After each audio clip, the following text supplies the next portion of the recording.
There's this idea that once you hit 50, you're supposed to slow down. Well, I decided to do the opposite. 12 Munros in 6 days. Sometimes I wonder why I do this to myself, living out of this van. But already Scotland is showing me just how tough she can be. And I'm not sure 6 days is going to be enough.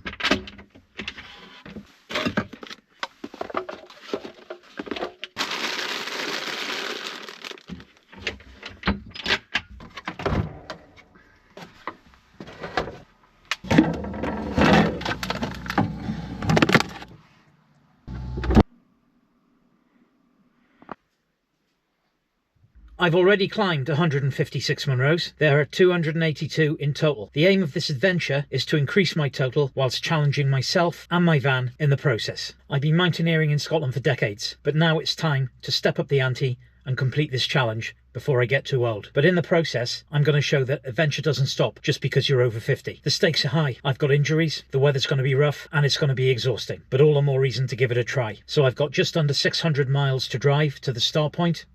So we better get on with it.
Grumpy meal.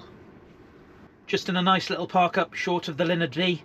Arrived here late last night, so I had a slow start this morning, waking up, had breakfast and a cup of coffee. It was always planned to do this, to have a day to consolidate up here, because the weather forecast is really quite poor today, and up on the peaks of the first Munro I was going to go, it's 100 kilometers an hour, so it's a good mountaineering decision not to venture out in that. So we'll do some admin today, and first day of the 12 Munros in 6 days challenge will start tomorrow. Cheers.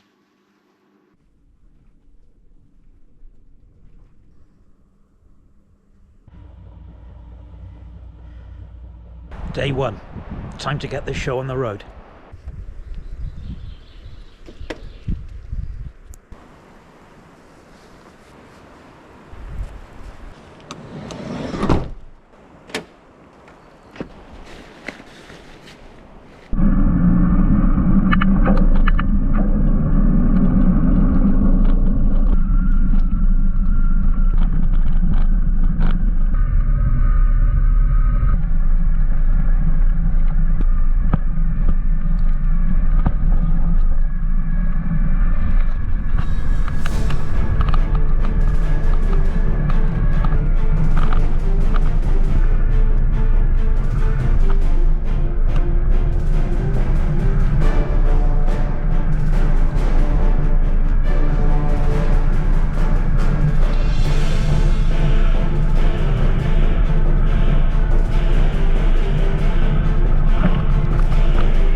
secured at 6 miles in, and now it's time to hit Shanks's pony. Let's go.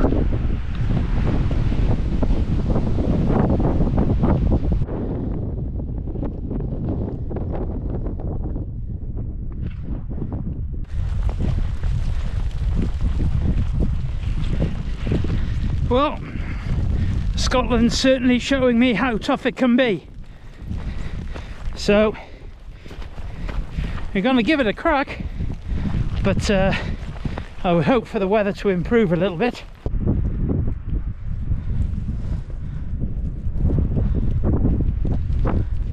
Certainly nice when you get a break in the wind and the cloud and the sun comes out.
Here I am at the Hutchison Memorial Hut.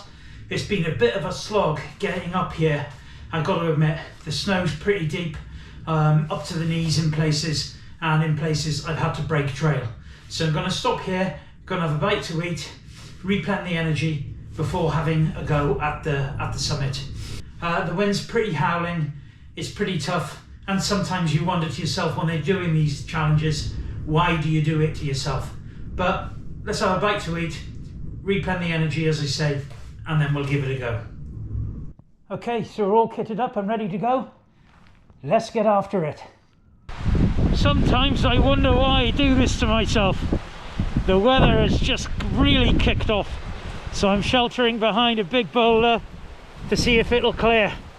But if it keeps going like this, the wind's far too strong to make it over to the top. Have a look around.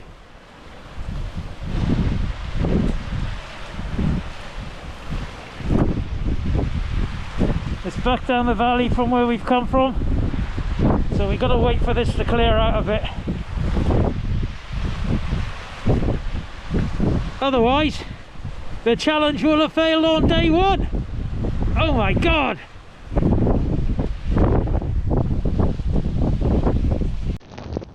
Yeah, I'm not sure this is going to happen today. This weather is getting worse the further we go up. Oh.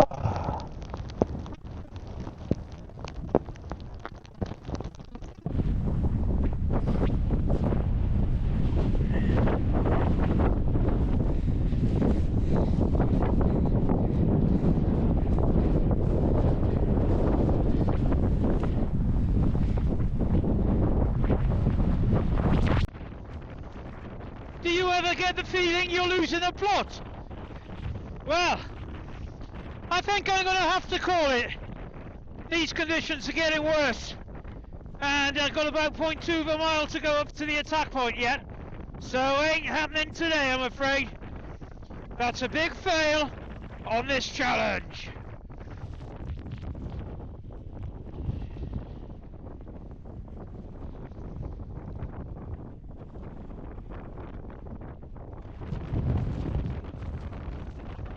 Well, hey, here we are. The wind's picking up. It's just not comfortable at all.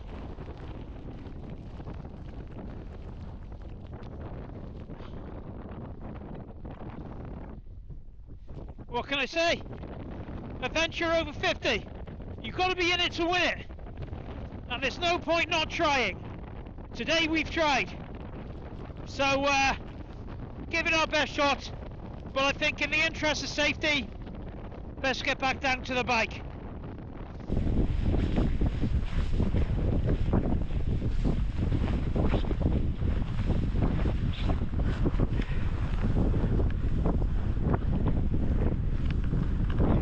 I'm back in the Hutchison Memorial Hut.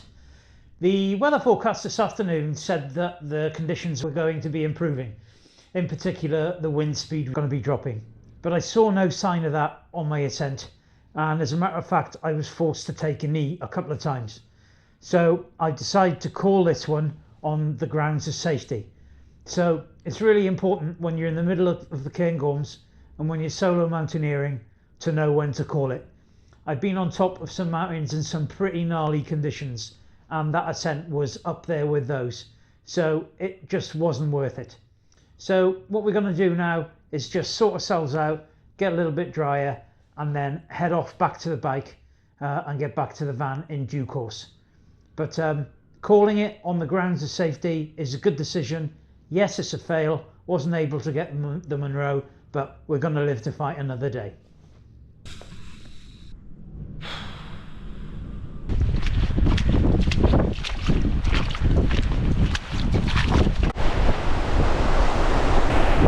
Back at the bike,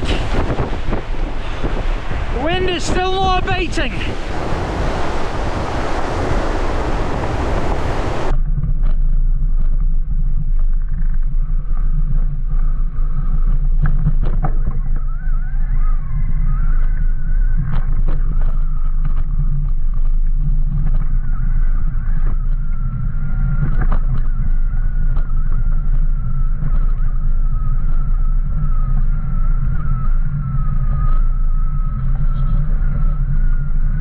The next day.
Right, hang a left here.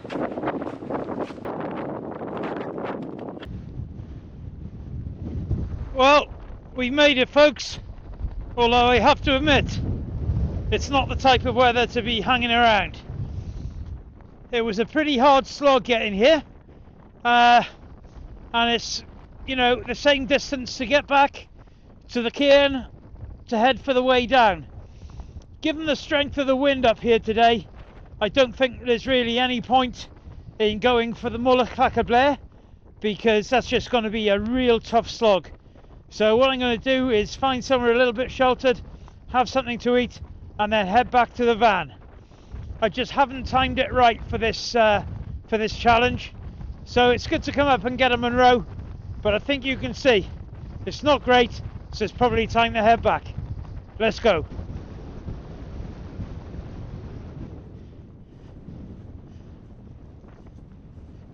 Well, here we are on the route back, and I'm bang on, tracing my footsteps on the way out, which is great.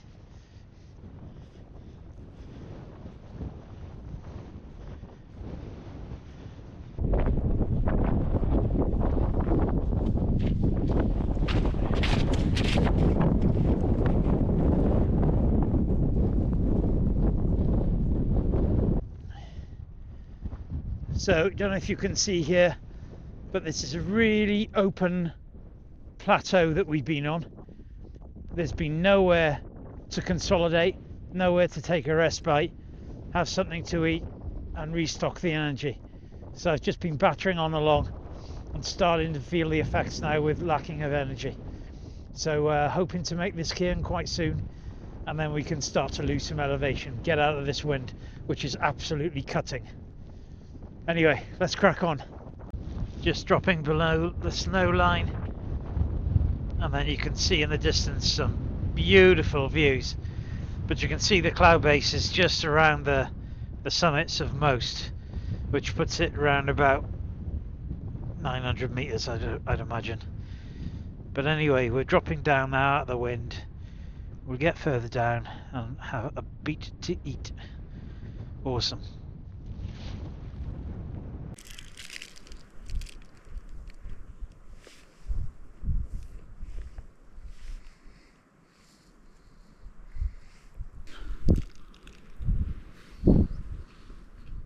Oh, well, this is Murphy's Law. Nice and sunny when you're down in the glen. Terrible up top. But what challenge have we got here? Now, is that a bull or a Highland cow? Now, it's got young with it. And it looks like it doesn't want to let me pass. Shush! Go on! No, that's not going to work, is it?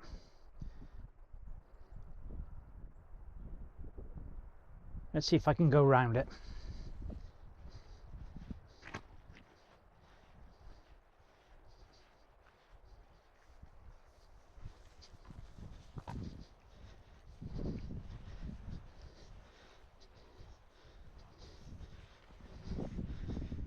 Go.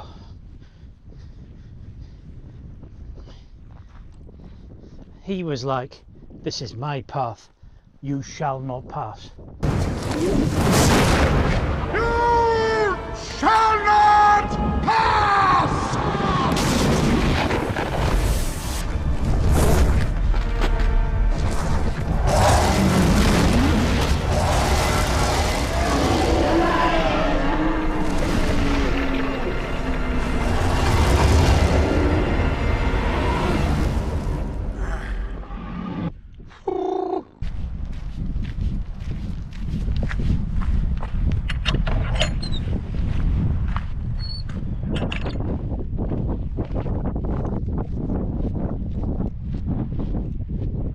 As we walk back to the van, it's probably a good time to take stock of the challenge.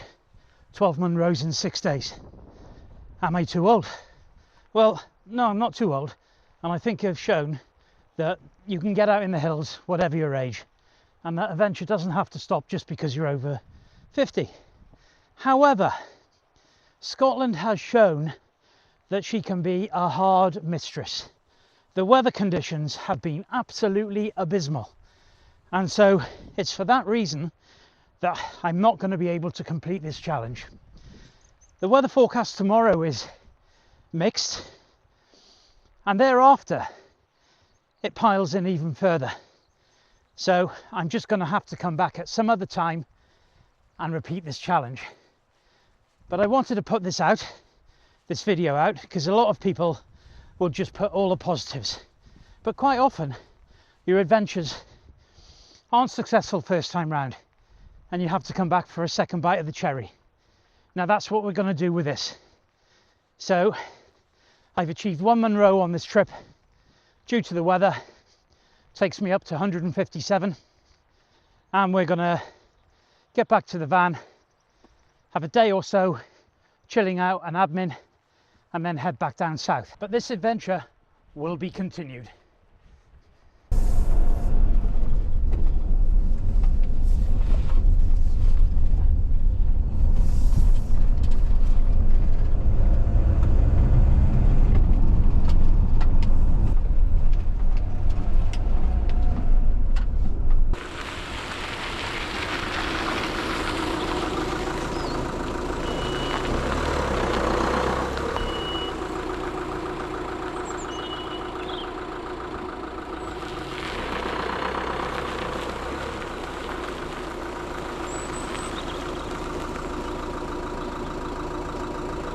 Found myself a nice little park up.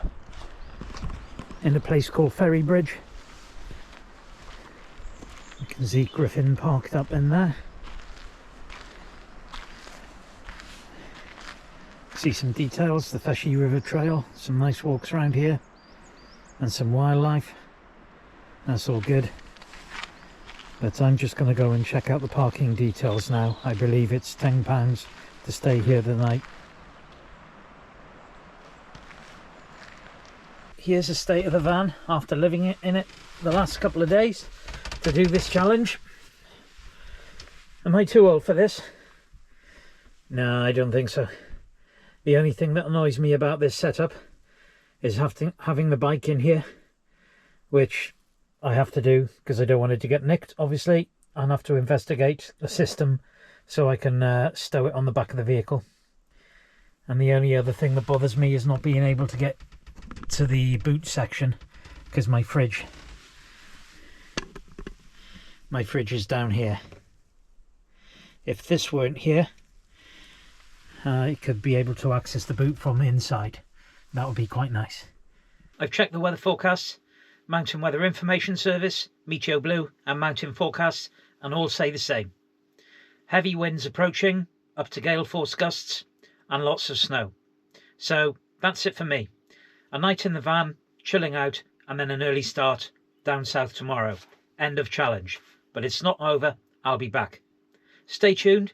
In 3 weeks' time, I'll be climbing Mount Toubkal in Morocco, and there's plenty of adventures to follow. Make sure you don't miss any of the action.